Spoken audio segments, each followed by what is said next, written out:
Today we will be looking at a site of primary growth in a plant. These areas are called apical meristems and are located in the terminal buds and the roots of plants. This video is an example of an apical meristem in a terminal bud.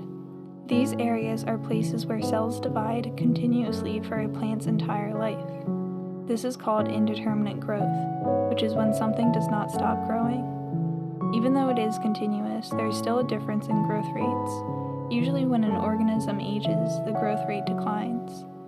Determinate growth is when things grow until they reach a certain size. This happens in most animals and some plant organs, like leaves and the thorns. The cells in the apical meristems are continuously dividing and are undifferentiated, meaning that they do not have a specific function. These cells can be analogous to stem cells in animals. Beyond the zone of active cell division, new cells become enlarged and specialized for specific functions. Tissues produced from apical meristems are called primary tissues, and the system is called primary growth. The cells divide in such a way that one cell becomes a new shoot or root cell, and the other cell remains in the meristem and continues to divide. The apical meristem is a dome of tissue nestled between the leaf primordia, which are young developing leaves. The axial buds are between developed leaves and the apical meristem, or stem. These axial buds will eventually develop into lateral shoots or branches.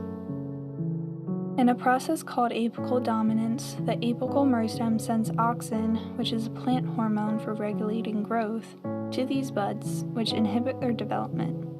As the stem grows, the apical meristem becomes further and further away from these buds, which decreases the effect of the hormone, and eventually the apical meristem is so far away the hormone doesn't reach this site, which in turn makes it so the buds can grow normally. The reason for apical dominance is to keep the plant body balanced. Without it, the plant's branches might develop too early and weigh down the top of the plant and cause it to fall over.